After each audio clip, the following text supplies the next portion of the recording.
Beyond and hello, everyone. My name is Jonathon Dornbush, your host for Beyond, as always. We have a little bit of a special episode for you this week. Given that in the States this week is Thanksgiving, we're off for the holiday, we decided to pre-tape a little Thanksgiving special for you. So if you're in the States, I hope you're enjoying your Thanksgiving and listening along to our wonderful episode.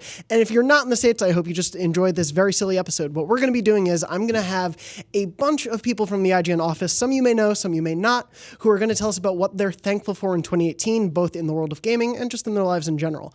So we're going to be going through all those conversations, and then we're going to jump to a little fun thing at the end with our wonderful boys, Max and Barrett. But our first guest today, Josh Do. Hey. How are you doing, Josh? Do the All do. right. I'm doing it, yeah. Josh, what do you do here at IGN for people who may not know? Oh, what do I do? Yeah, what do you do? Josh Do, what he does. He manages the Snapchat Discover channel. Hey, guys. It's me, Josh Do, from IGN Snapchat. Every time you go into Snapchat and go over to the Discover channel, you're watching my work. For the teens. For the teens. Yeah. Our main demographic is teens. Yes. So if you're playing Fortnite, check us out. Josh, so I wanted to have you on because I was curious what you were thankful for about games in 2018. You and I talk every once in a while about your game playing, sort of etiquette or your mannerisms with games, and that you don't play like 20 games at a time. You're not bouncing all over the place. You really zoom into a certain game and really get on it. Yes. So what are you thankful for in 2018 about gaming? I mean, it takes a lot for a game to grab my attention. So the main two games I think I played this year was pretty much just God of War and Spider-Man, which it was a good show for you to be on then. Yes, yeah. Perfect, right? Yeah, and I'm a huge fan of like open world games. So like both of those games were pretty like right up my your alley? My alley of interests, yeah, for sure. But I think out of those two, the big standout was God of War. Especially just in terms of just really satisfying combat and like controls. I was going to ask, so tight. What stood out specifically for the two of them? Did you do everything in God of War? Like, did you platinum it? Yes, okay. I platinumed both of them. I haven't like gotten down to the DLC of Spider-Man yet, but yeah, I platinumed both of them. I mean, it wasn't too difficult. Yeah. I mean, Spider-Man was a little bit, gotta go do this thing, gotta go do that thing, but it wasn't too much of a chore for me. Okay. I enjoyed it enough where the chores were enjoyable. Yeah, and of course you are famous in this office for an accomplishment for last year for some open world games. Do you want to tell the audience what that was? I am. Yeah. I'm the first person at IGN to find all Korok seeds in The Legend of Zelda Breath of the Wild. Say the damn full title, thank you. Yes. Was it fulfilling? Was that no, quest? Not at all. I mean, spoiler alert, you literally get a golden turd for collecting all 900 Korok seeds in this game. The only reason I even went through the effort of doing this is because I have a 3-hour daily round trip commute on a train. So this frees up a lot of my time to get a Switch, charge it up, and then just go hunting for seeds. Yeah. I mean, I didn't look for them organically. I did use a map. Which you can find on IGN.com's wikis for Breath of the Wild. Indeed. Yes. And I used that, and it was great. And that's how I found them. So if that's what you're trying to do too, go do the same thing. Sage advice from Josh. Thank you, Josh. In terms of non-gaming stuff, what are you thankful for in 2018? Well, there's the first thing is I really used Movie Pass to its fullest extent, which was great. Now I don't have it anymore because it sucks. Understandable. I had no movies offered for me, but I found out my cousin who bought a year subscription through Costco returned it for a full refund. Oh, wow. So he got Good for him. Year free movies. He's thankful for that, I'd assume. He's very thankful for that. Yeah. Aside from that, I was on Family Feud. Yeah, you were on The Feud. Yes, America's favorite game show, starring Stephen Harvey himself. Yes, of all the game shows starring Stephen Harvey. How did you do for the audience at home who may not have seen? We filmed 4 episodes, meaning we won 3 episodes. And if you win an episode, you get a chance to play Fast Money, and if you win Fast Money, you get $20,000. And so we won Fast Money twice. Nice. 20,000 plus 20,000 is 40,000. We have 5 family members. You split that up 5 ways. That's $8,000 each. And then after taxes, you get about $4,000 each. And I have not received any sort of money yet. Do you know what you're going to do when you get it? Are you going to spend it on anything specific? I don't know, actually. Okay. I mean, $4,000 is kind of like a weird amount of money. Yeah. It's enough to be like, I guess I'll get this for myself. I can afford it. Yeah. It's just, you see something in the store window. Yeah. Yeah. Well, if you're interested, you could always buy a new PS4 Pro and a 4K TV. Oh, great. Josh, thank you so much for joining me on this episode of Beyond. I'm glad you could make your debut talking about The Feud. Me too. And when you're on The Feud again, we'll have you back on Beyond. Great. That won't be for another 17 years.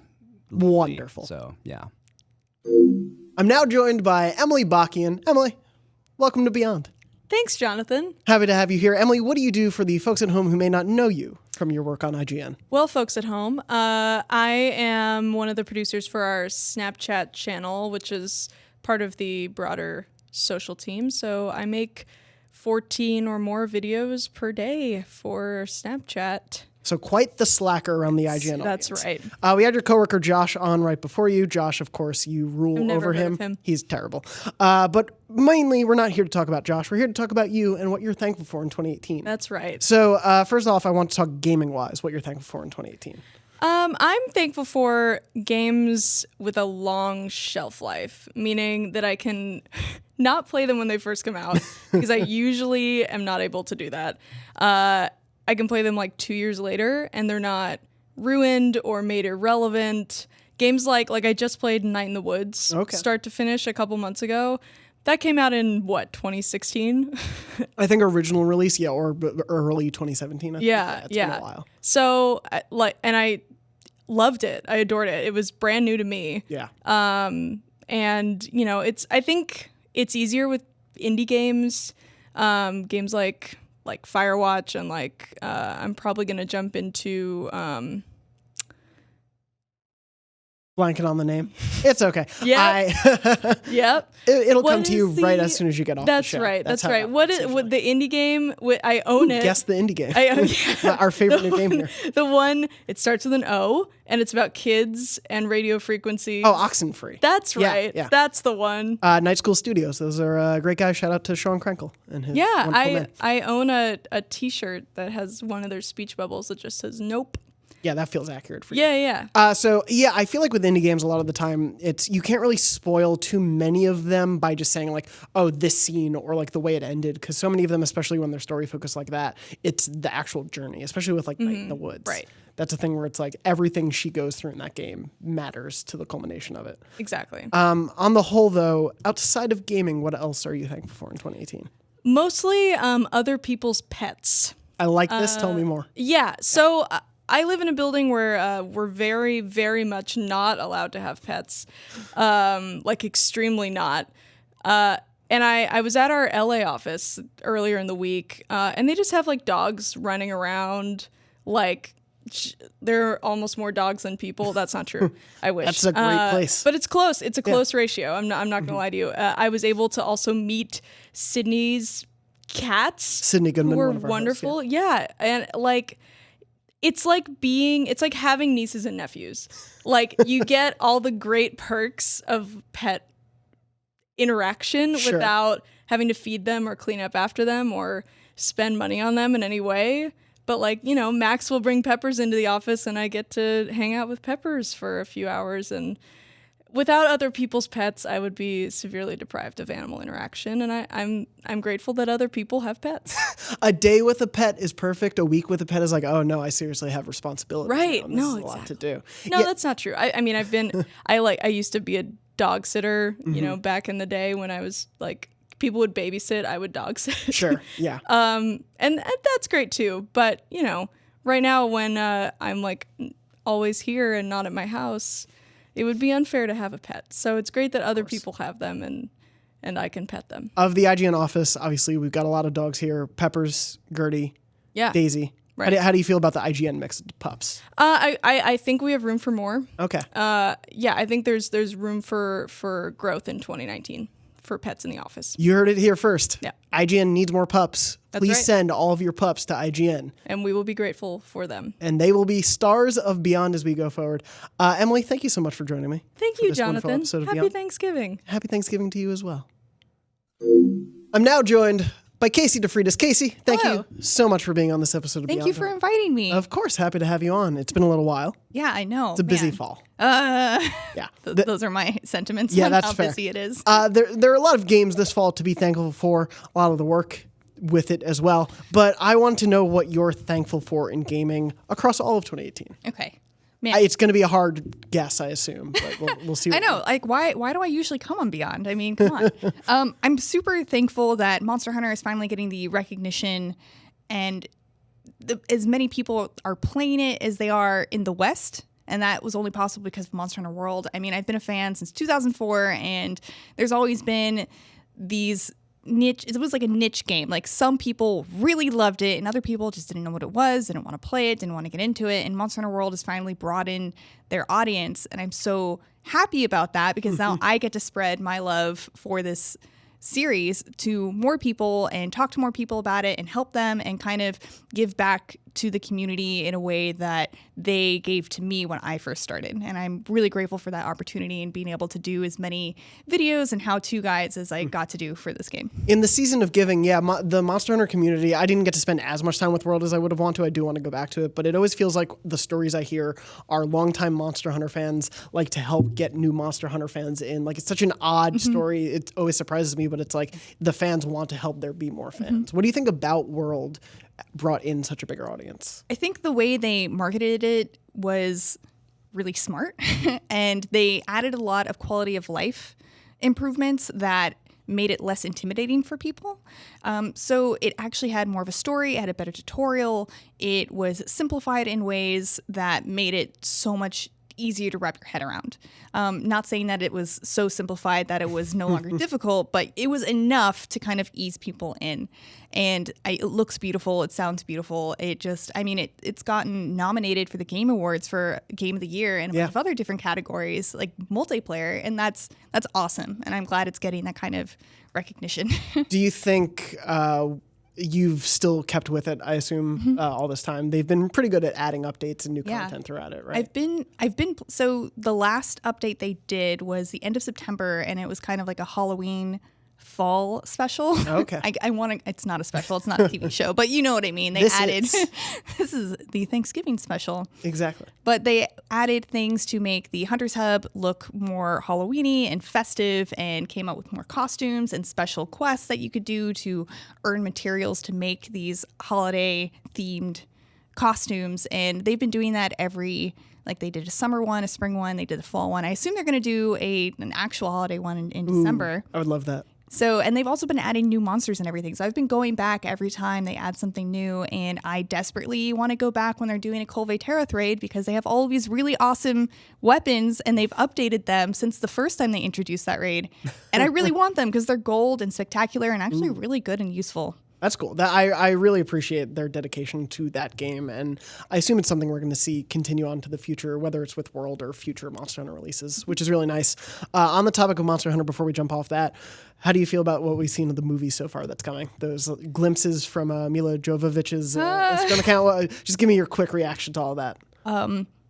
We wanted giant swords and monsters, and we got people in military outfits, but I have high hopes. I mean, they did just announce there are going to be monsters in the Monster Hunter movie. Who knew? I know, but I mean, obviously, right? I am. You would hope. I know. But I am excited to see more of that, to see how the monsters are, and to see if they do incorporate any of the big weapons and armor, et cetera, into the movie, because I want to see all the things that are integral to the game added to the big screen. I think that would be very cool. Hopefully they transition at least some aspects well.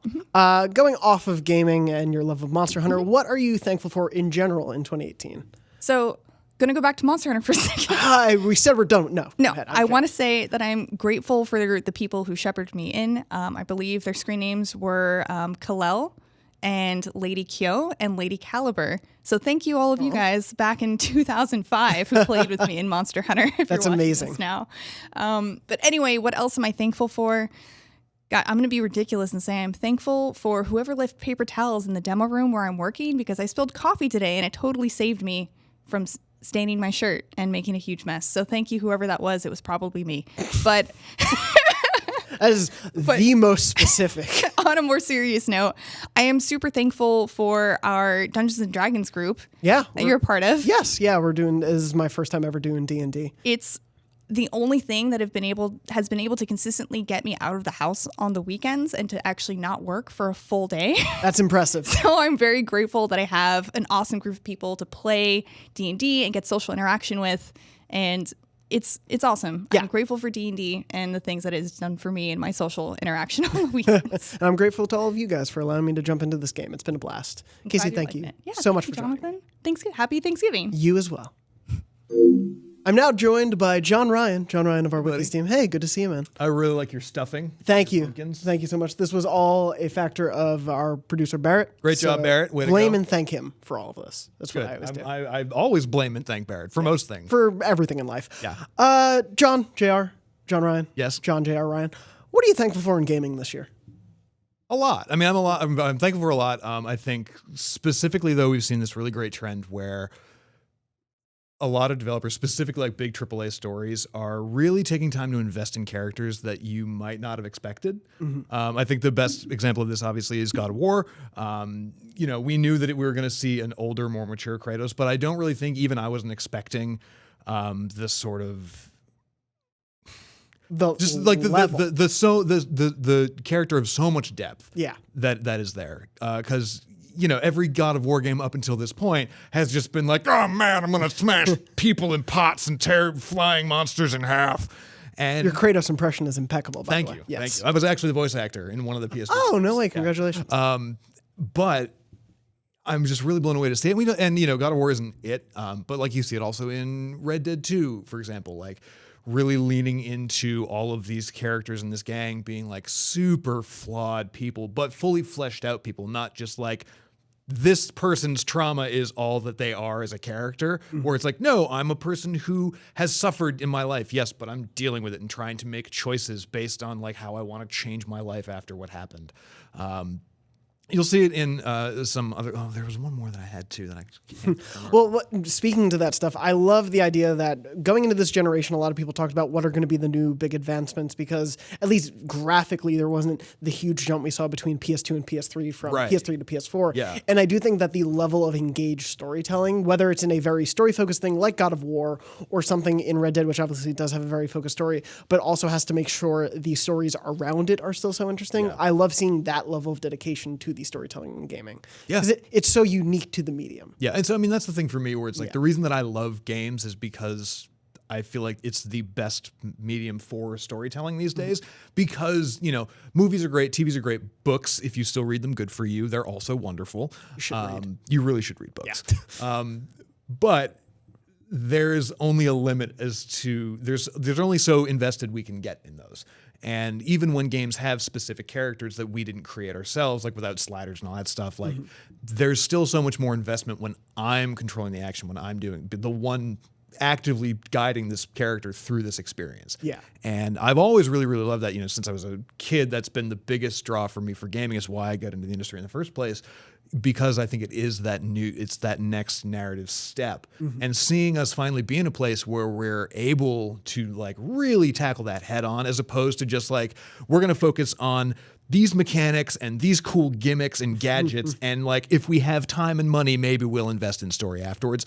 Now it's like, okay, we can do this. We can make it look great. It'll be super fun. Sorry. I'm thankful for it being able to swear on TV. Yes, you can. Cool. It's going to look great. It's going to play great. It's going to have a bunch of really cool mechanics and be super fun, but also, without question, what's the story that we want to tell here? Who do we want this to be about? Yeah, like what's driving you? Exactly. And I love the idea that, especially with this focused increase on story, with something like God of War and the gaming industry having been around for so long, God of War is not just a good story within itself, but one that commentates on its franchise and its legacy in an interesting way. And it's that whole thing of like, there's a lot of games that are doing this super, super well, not necessarily just the big AAA stuff. You look at Celeste or Night in the Woods from last year, where it's like they're looking at real social problems that everyone kind of has to deal with, and anxiety or depression, like God of War. It's like, how do I make amends with the sins of my past? How do I come to terms with the horrible, admittedly terrible things that I've done in my life, and try to make a better life for this person that I'm now responsible for, which is also the last time I was responsible for somebody, I literally put them into a jar and lit them on fire. Like, yeah, it's been a bit of a change. Yeah. So in terms of other things that we're responsible for, what are you thankful for in this year, though? Because some stores are responsible for making you thankful. They are. That's what I want to hear. They are. Yeah. There's one store in particular, it's the little tiny liquor bodega around the corner from my apartment. Okay. But I'm sure other stores are thankful for this too, because I'm really, really thankful for stores that continue to sell Count Chocula after the Halloween season is over. Yes. And, you know, Blueberry, Frankenberry, Fruit Brute, if you're lucky Keep enough 'em. to find it, Throw Yummy 'em Mummy. away. No. If they I want have the them, Count.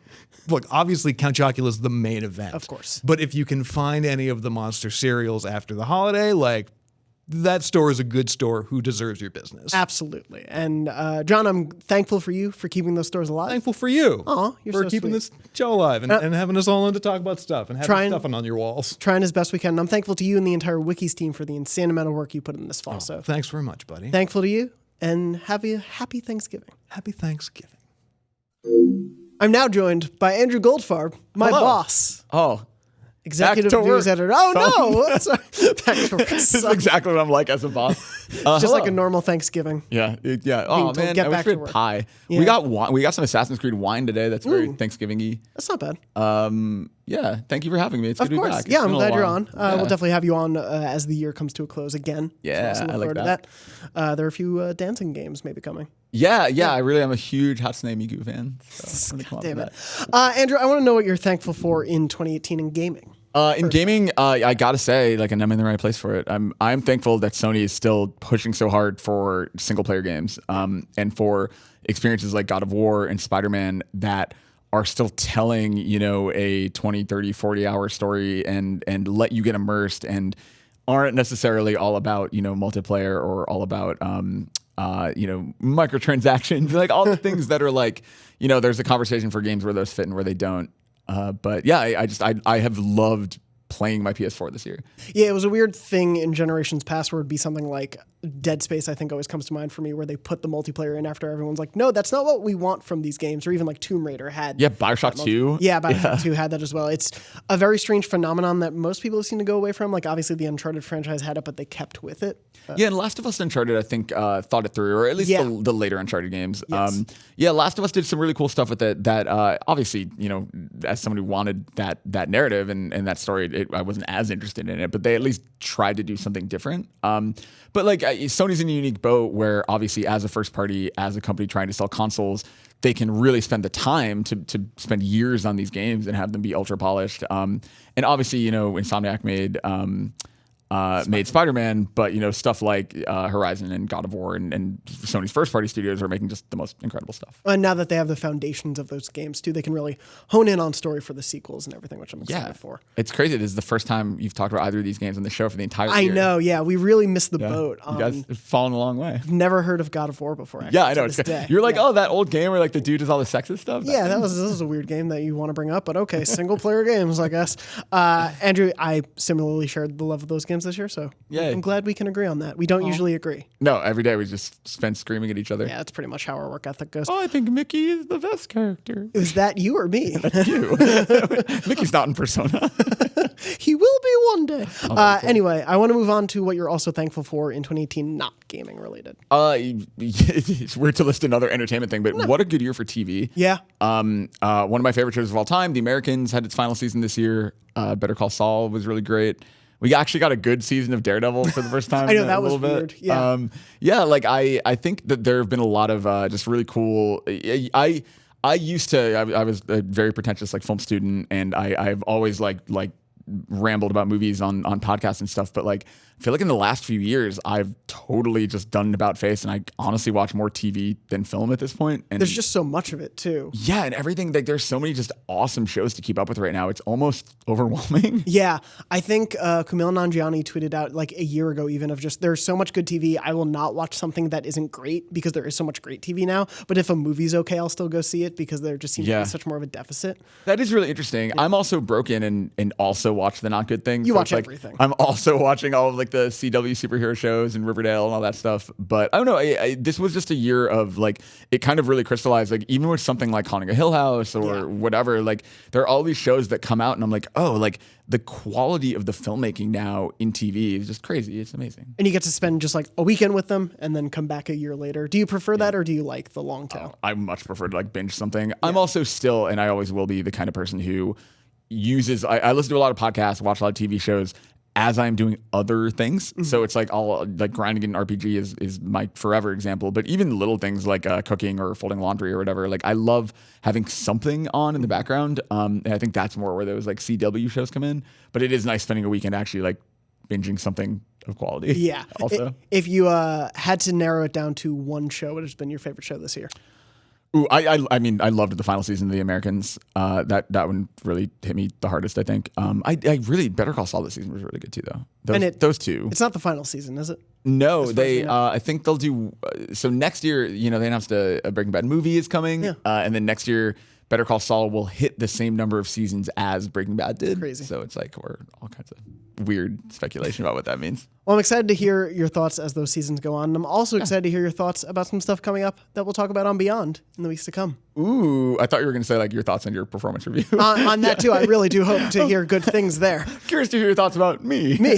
I hope they are good ones. Andrew, thank you so much for joining me and have a happy Thanksgiving. Oh, you have a happy Thanksgiving. Oh, thank you. Hello everybody, Max Scoville here for IGN with Jonathon Dornbush. A lot of people last year complained about Sony's E3 presence. It was somewhat lackluster, but it's sure to blow this year's out of the park because Sony just announced that they're not doing E3, period. Yeah, that was a bit of a surprise. They officially said, I have the quote from PlayStation itself, they're exploring new and familiar ways to engage our community in 2019. And as the industry evolves, SIE continues to look for inventive opportunities to engage the community. PlayStation fans mean the world to us, and we always want to innovate, think differently, and experiment with new ways to delight gamers. As a result, we have decided not to participate in E3 in 2019. Now, does this seem like they're going to double down and do another PlayStation Expo, PlayStation Experience? Yeah, I mean, so they announced also that there was no PSX in 2018, which was a surprising thing and I think disappointed a lot of people, but Sean Layden talked about the fact that they don't really want to have that show and bring everyone together when they didn't have enough to show. And I get that, but now next year, if they let another full year go by to when the next PSX theoretically could be in 2019's December, that's a long time to remain silent. I wouldn't be surprised if they tried to do something earlier in the year, maybe like their own sort of PSX again, but earlier in the year. Now, we've been hearing lots of rumblings about the possibility of a new PlayStation on the way at some point. Are they possibly making room for like a big PlayStation 5 announcement? I mean, that could be the thing. We've been talking a lot about whether or not the next generation is going to take off in 2019 or 2020. As this news broke, it's the same day as the 5th anniversary of the PS4. 5 years used to be sort of like the limit for a console cycle. Last gen sort of disproved that a lot, but as we're kind of getting toward the end of it, a lot of people are looking ahead, and I wouldn't be surprised if we get a lot of PS5 news next year. Now, we've had 2 E3s so far that have been open to the public. It's becoming much more of a fan-centric convention-type event, but it still has its kind of the roots of a trade show, which makes much less sense in the ages of sort of Nintendo Direct and having direct-to-community types of events. What do you think this means for E3 as an event? I mean, I think we're going to see E3 and the ESA really try to keep adapting what that show is. They mentioned they actually had a press release today also announcing like our partners and things for 2019, and they said they're going to continue to evolve and try to adapt toward esports and a lot of other opportunities that engage the community. They're going to have those like behind-the-scenes conferences and hour-long talks that they did at the Coliseum. So I think that's going to be how the show grows into being something different. So a few years down the line, I don't think E3 is going to serve the same purpose as it has for the last, however many years. But I think PlayStation is going to probably try to maybe test out some Nintendo Direct style things. I wouldn't be surprised. That could be very cool. Now, I think a lot of people are going to hear this and be like, oh, Sony doesn't have anything in the works. Is that remotely true? I don't think so. I mean, obviously we know Death Stranding, Last of Us Part 2, Ghost of Tsushima are all coming and on the way, plus Dreams, Days Gone is early next year, and all these other little things that are coming out in between, plus whatever else the other studios are working on. Obviously, God of War 2 has to be happening, Horizon 2 has to be happening. Yeah. Even if those are a few years away. And the cool thing is, if they're not doing this at E3 at a big E3 conference, they're not fighting for exposure. If they put this out in the middle of, I don't know, February or something and have a big PlayStation experience type event, they're the only ones people are talking about. They get to control that message. Exactly. So obviously we will report any further developments as they happen. So for everything PlayStation, E3, and video games otherwise, keep it right here on IGN. And now I'm back with a wonderful twosome, Max Scoville, Barrett Courtney. A twosome. A twosome. Wow. Yeah, that's the name. Hey. That's the name of that word. No one ever There are says two of us. No one ever says like a wonderful twosome. It's usually like a gruesome twosome or just not at all. So that I was like very the nice wonderful of you. twosome. We're bringing the twosome back. The wonderful twosome. Yep. I don't like to rhyme, so yeah, wanted to make sure that worked out. Boys, thank you for being on this wonderful Thanksgiving special for Beyond. Anything for Thanksgiving. Yes. I know you live for the holiday, so. Thanksgiving is pretty low on my list of the holidays, but this Really? one's all right. It's fine. Yeah? It's like a beta Christmas kind of. I get that, yeah. I like that. It was always a holiday I dreaded when I was a kid because you had to go see the family. You don't get And also- presents. Well, not even that. Like I really didn't like turkey growing up. It's not kid food. yeah. yeah. Like there's a couple pies, but it's not like Mashed a candy potatoes holiday. But are like good. I liked like stuffing and I liked all like the little side dishes. I just don't like turkey. I got burned Ham by is where some- it's at. Ham is all right. I was into ham as a kid. I got burned by some pearl onions in the stuffing at a young age, and then was wary of that. yeah. And I still get pretty effed up if someone throws like apples or water chestnuts in there or something. Yeah, I don't like that. Anything Not a fan. crunchy in the stuffing, I'm not a fond of that. Well, this episode isn't about the things that scare you about Thanksgiving. It's Welcome the to our things you're- Thanksgiving special. Here's the top 10 things that we hate about Thanksgiving. Brought to you by us, the wonderful twosome. I should never have said that. Oh, God, I don't like that handshake. Oh, boy. This is why we never sit together. That's why he has to separate us. I want to ask you guys what you're thankful for, both in gaming and just in the world in general this year. So first, let's start off with gaming. Barrett, what are you thankful for? With gaming, I'm thankful for, in general, kind of like games that talk about or deal with finding better ways to communicate with others and loved ones and stuff like that. God of War is like a big, that's a big theme for God of War is Kratos trying to figure out how to be a father to this child, and that's something that kind of hit personally to me because I am a father. No, I'm just kidding. Wow. God, I hope not. But You didn't really have me going for like Yeah. a short second half a there. second. But just like growing up and like seeing kind of like and looking back on like parental figures and whatnot, that kind of struck a chord with me. And then also Celeste was very personal to me because that deals with kind of trying to open up and communicate with others when it comes to anxiety and panic attacks, and they tackle that conversation in a really smart, interesting way, especially when you're with Best Boy. Is it Theo? Yes. Yeah, Best Boy Theo. Theo's great. Yeah, when he like kind of teaches you like the breathing mechanic and whatnot, and I love that is like something that Madeline uses at one point, and I also like that they call out that it doesn't work every time. And there's just a lot in that game, specifically with that I just really appreciated because it kind of helps me reflect on how to communicate with loved ones and how to like when it comes to caring for them and when it comes to talking about like personal issues for myself. So. And of course, Mario Tennis Aces. And of course, Mario Tennis Aces. I'm sorry that we talked about one of the times that I was on Beyond about my Mario Tennis Aces / Toenail podcast. I'm sorry that got delayed till 2019. So if you're looking for that, check the RSS feeds. But it will be coming. The first episode is premiering at Exclusively Sony's E3 2019 show. So Yes. you can look forward to it then. Yeah. Max. What are you thankful for? I'm thankful for the Yakuza series. I like that you're like, I'm thankful for these very heartfelt, real stuff. And I'm like, I like that when you hit the man with a bicycle. But no, this is a series that I've totally fallen in love with. If you haven't heard on this show or when I talk to you, I don't think You I never ever mentioned. I don't think I you've ever mentioned it here mentioned and there. Yakuza. And FYI, it's again Yakuza Kiwami. It's basically the first game. It's free on PlayStation Plus. Go download it. Go play it over Christmas I break. hear it's after one you're of the done. top 25 PS4 games of all time. It's a very good game. It's a good time. No, it's but this series is like there's something incredibly earnest about it that I think doesn't really read because obviously it's a game where you beat a lot of ass. Like you go in there and you really kick the crap out of all sorts of people. And it's like it's also very like macho, but there's a kind of underlying like wholesomeness to it that I think doesn't really read and. It's very pure. Like it's very sweet. And it's funny that I'm this is kind of grasping at straws here, but you were saying like games that teach you to communicate. Yeah, I think it's also Yakuza really 6 did that a little bit. Like at least like the beginning part, I played a little bit of. Remind me his name because I'm not. Kiryu. No, there's been like he's been a dad character since I think 3. Okay. Like 3 has you running an orphanage, and then you've got like there's a lot of sort of like parental roles you take on. But there's also, I think it's interesting how games communicate with us. And obviously it's an interactive medium and it allows a lot of sort of player freedom. And when, it takes you by the hand and forces you to watch a cutscene or makes you do a certain thing, we're like, well, this isn't really freedom or interactivity. And it's sort of a fine line to walk, because if you have a game that just unleashes like full-blown like freedom, you can do anything you want, then it's sort of like, oh, well, the people just have murder simulators, or people just do whatever they want, and there's not really any repercussions. Like maybe you get 5 stars in GTA, but there's no like, and we have games like Mass Effect or Fallout where it's like, oh, people hate you now because you did a bad thing. But I feel like that's something like there's a sort of a almost like a parable type of level that's missing from a lot of games. Yeah. And I feel like Yakuza really has a wonderful it's almost fairy tale-ish in that how it's like, oh, be a better person. You're still like kind of a thug, but like be good to people. Like try to collect cats for this cat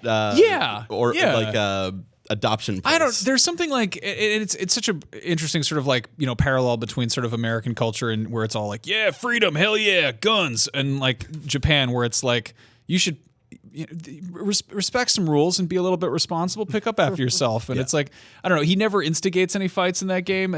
I don't know. It all kind of comes towards him. Yeah. Yeah, but there's a weird kind of like, I would compare it almost to Dragon Ball, where you're like, wow, man, this Goku guy is really good. That's not even like, that's not a good character to have someone who's just good, but there's this sort of like Herculean like, oh, you're like, not even, like a hurtfulness. Hercules is a dickhead, so that doesn't even work there. But that idea of like a hero who's like, oh, just be the best person you can possibly be, and things will work out, I guess. But this is a game where you beat the shit out of people with a bicycle or all sorts of construction equipment. I like that series. I'm glad I'm finally playing it. I hope everyone else plays it too at some point.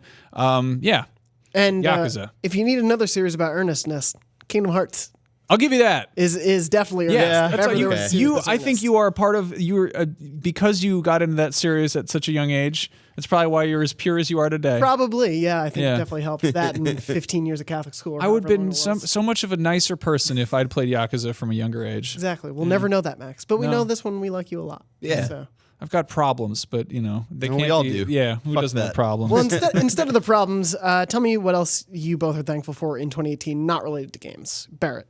This is also gonna get like sappy, but like my chosen family in San Francisco. You can't choose your family. It's called your party. Have you seen The Fast and the Furious? No, I have not. I refuse to watch those movies, just to annoy you, Jonathan.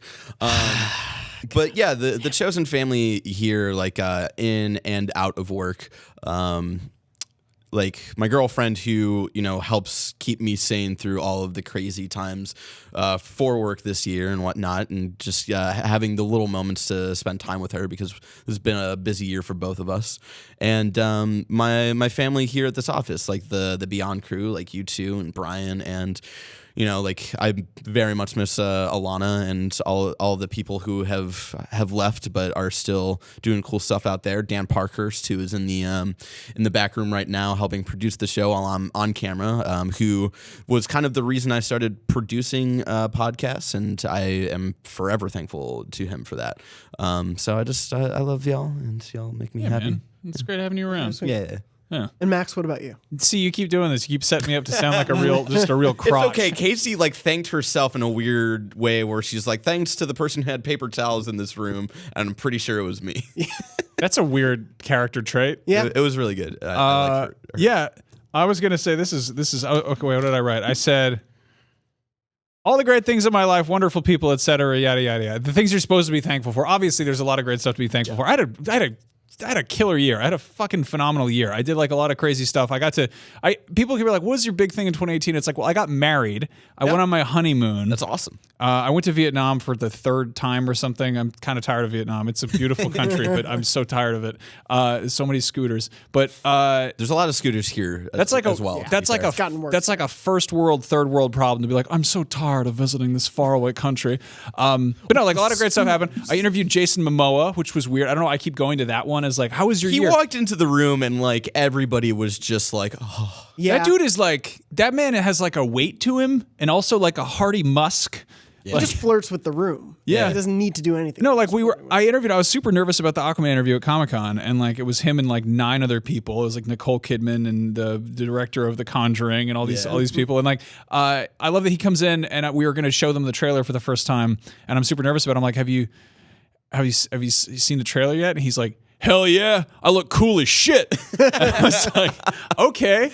But no, that was like, it's been a big, crazy year. Obviously, Brian had his kid, and so like a lot of the sort of hosting duties for the major events at IGN fell on me, which was a huge undertaking. I had Comic-Con the week, which I also helped write, and then I had that hosting a lot of that. Like you and Brian like really killed all of that together. That was a lot. He was, and he had just had the baby, rearing a newborn. And I was like, yeah. I was trying to plan a wedding, and then a week after Comic-Con, literally a week after Comic-Con, I got married, which was like another. So it wasn't even.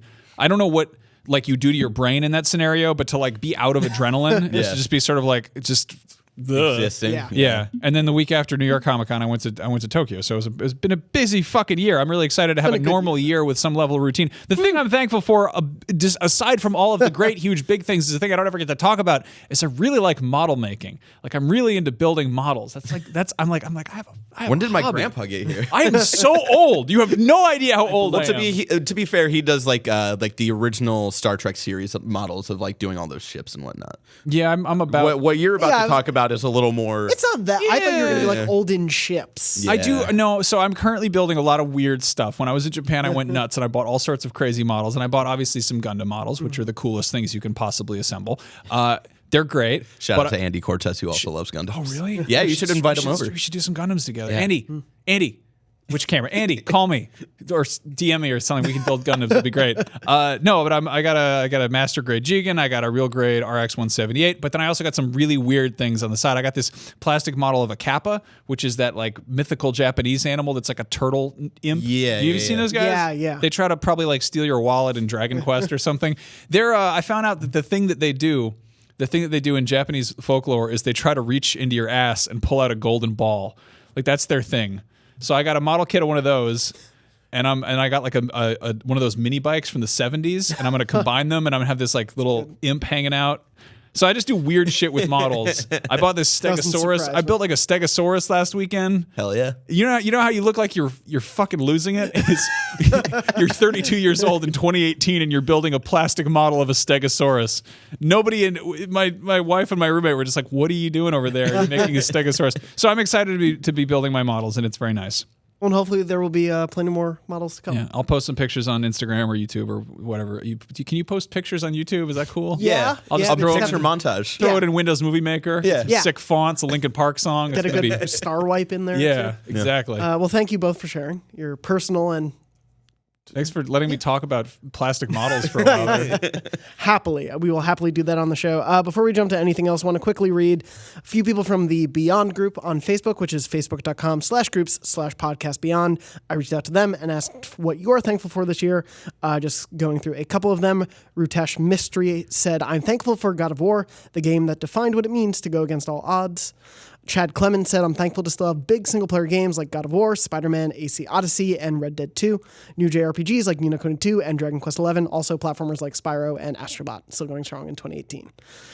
Saw a lot of God of War mentioned in there. Shout out. Johnny Muhammad also said, thankful for this wonderful group, which you can join at facebook.com/groups/podcast beyond. If you Almost got through it. Picked up on it. God of War is a really, really good game, and everyone should probably try to play that. I haven't heard yet. I haven't heard that. No. There's somebody out there who hasn't played it, and they're like, I don't know, not for me. It was me. I haven't played it yet.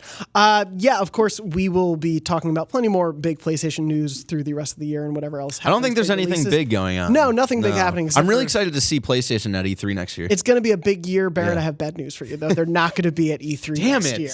Yeah, that happened, of course, just as we're recording in the video show. version, I totally missed the package in between where y'all talk about. Do you think they time these announcements just to fuck with us? Probably. Like, just to be like, Absolutely. this is about when they used to record Beyond. What do we got this week? Oh, we're not doing E3. All right, this will be good. We'll see. And next week's a holiday. This is really going to screw them up. Well, it also happened the anniversary of the PS4, the 5th anniversary.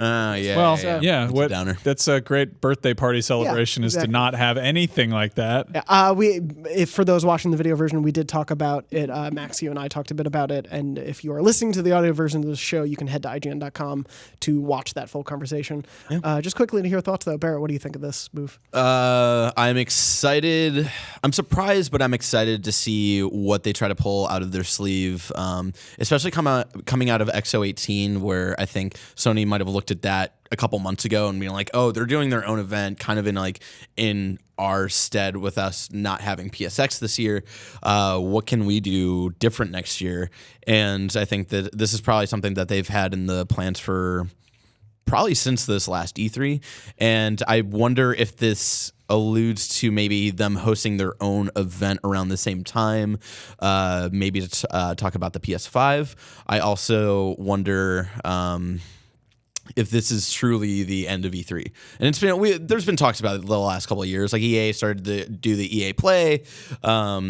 Nintendo has been doing the directs for a while, so Microsoft is now across the street at the Microsoft Theater there. So it really does seem like E3 is going to kind of wind down in the next couple of years, and I don't think that's a bad thing. It's definitely a thing that sucks, but I think it will be exciting to see, like, okay, there might not be an E3, but these companies might still kind of host their own things in that month. So I don't know.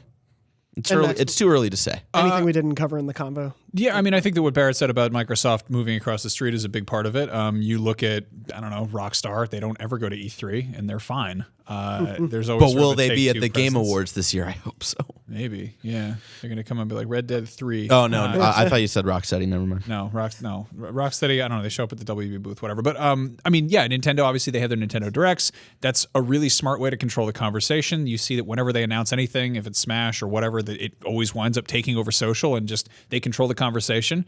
And with E3, it's become this war of escalation, where it used to be you'd have, I don't know, 3-4 press conferences at the beginning of the week, and then 3 days of trade show, and that was it. And now it is an event that starts on Friday night and goes through the weekend, and then has an entire week of like show floor stuff. It's crazy. Yeah, at this point, it is literally 5 days of sort of events happening across a weekend, and then it opens up, and it's also kind of pivoting into being a fan event. It doesn't really, I don't know, it doesn't make sense. I feel like PSX, I've been to a few of them. They're awesome. I think that the more singular the focus an event has, like a convention, the more fun it is, because you are getting a bunch of people who are interested in the same things. Yep.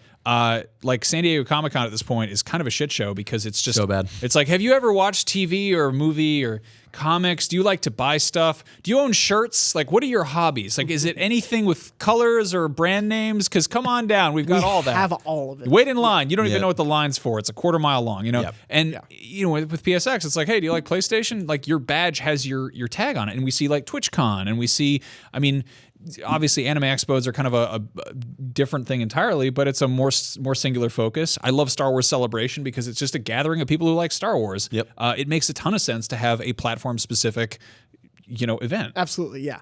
I think we're going to see some changes happen for sure with how PlayStation delivers their messages to fans going on, whether it is like a PSX style thing in the beginning of the year or things throughout the year. I'm very curious to see how that follows. Of course, we'll be letting you know anything we hear on Beyond and on IGN.com, as probably more news drops while we're recording the show. Probably. Before we wrap up, had a little game for you guys to go on holiday.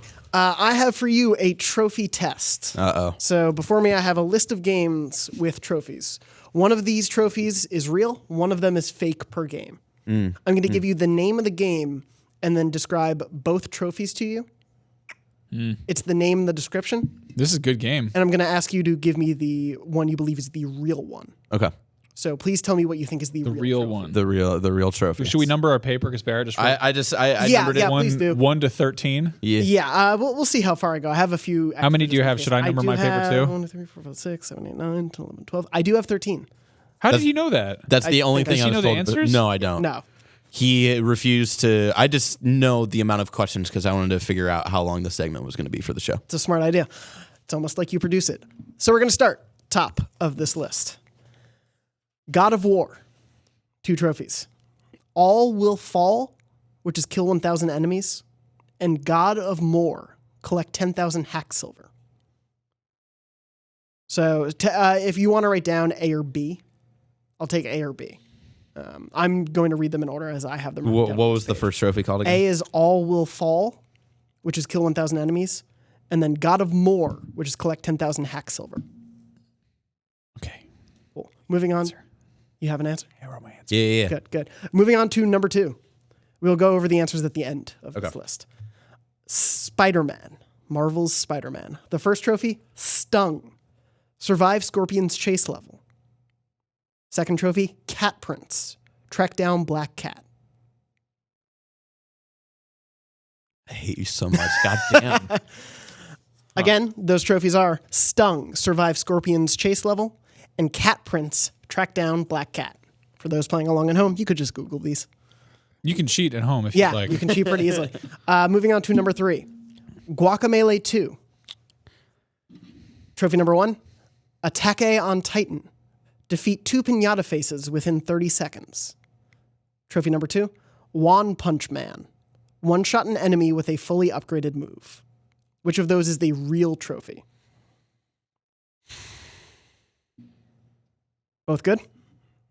Very, I'm convinced that will be the only answer I get right. Okay. Moving on to the next one. Okay, good. Assassin's Creed Odyssey. Trophy number 1. Are you not entertained? Become champion of the arena. Number 2. Glad in Gladiator. Defeat 10 mercenaries in the arena. So they're both arena-based trophies, but you boys need to tell me which of them is real. Okay. Are you good? Yeah, I'm okay. I believe so. Astrobot. Damn it. For reference, I've slightly changed the description of the official trophies so that these match up more. Please forgive me for trophy purists. Astrobot. Light up Layden. Hit Sean Layden's name in the credits. Second trophy. Shoot the shoe. Hit Shuhei Yoshida's name in the credits. Which of those is the real trophy? Either light up Layden or shoot the shoe. Moving on to the next one. Lego DC Supervillains. Man of Steel. Complete a level without dying. And Dawn of Justice. Knock out Batman, Superman, and Wonder Woman with Doomsday. Again, Lego DC's Man of Steel. Complete a level without dying. Dawn of Justice. Knock out Batman, Superman, and Wonder Woman with Doomsday. You boys ready? I'm ready. Yeah. All right. Moving on to the next one. Fortnite. For reference, all the trophies in Fortnite are based on Save the World. So these are not related to Battle Royale. Oh, okay. Damn. Fortnite. Trophy number 1. Gonna need a bigger fort. Prevent enemies from entering your fort for 1 minute. And then some sort of rocket. Complete your first mission. Again, gonna need a bigger fort. Prevent enemies from entering your fort for 1 minute. And then some sort of rocket. Complete your first mission. Max, you're deliberating a little bit still? All right. Dead Cells is the next one. Who needs an Italian plumber? Reach the ancient sewers for the first time. And then Quite the Cell Saga. Collect 150 cells in a single level.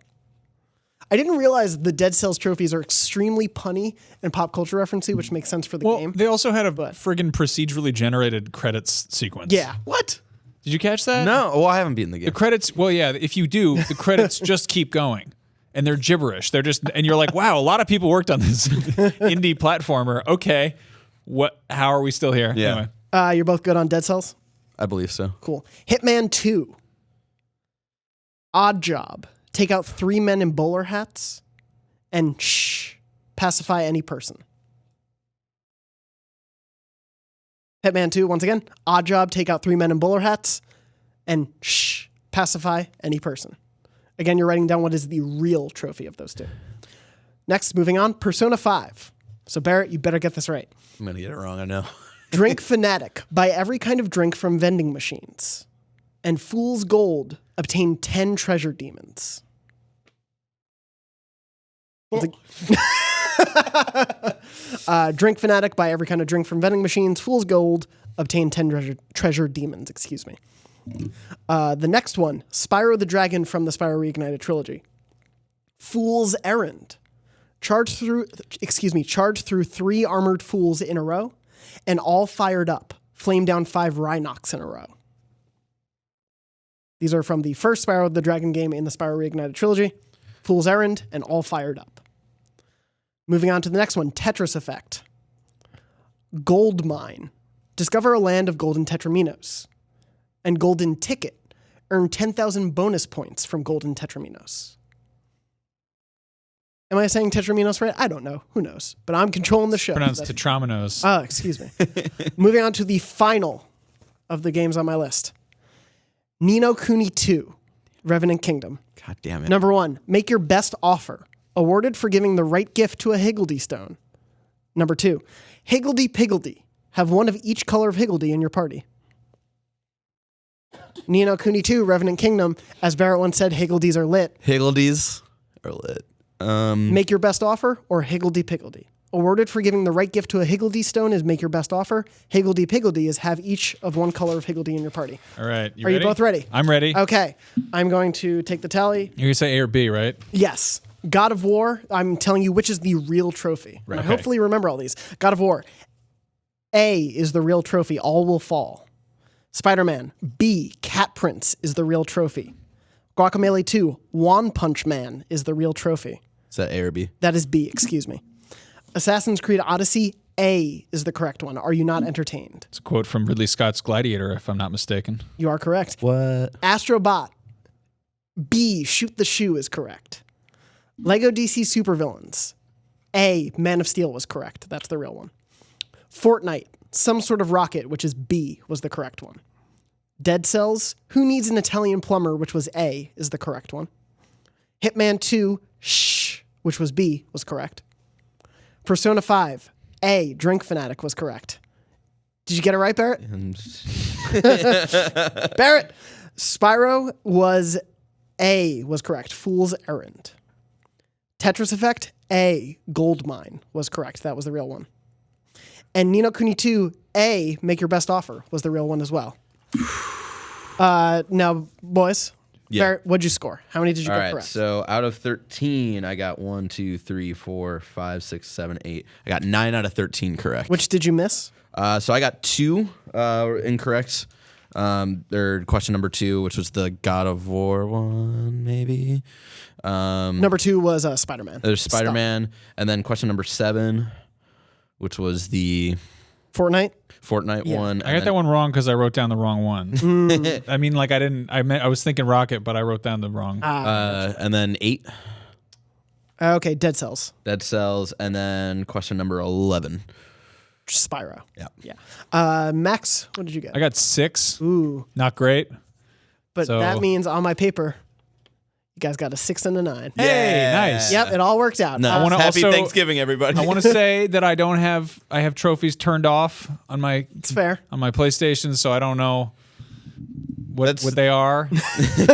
I do as well, but I also typically when I play for a couple hours, I always like to go into the trophy list and look at them. Like I remember the Tetris one. I remember seeing the Gladiator one for Assassin's Creed. Okay, yeah. I do that when I say I'm going to bed.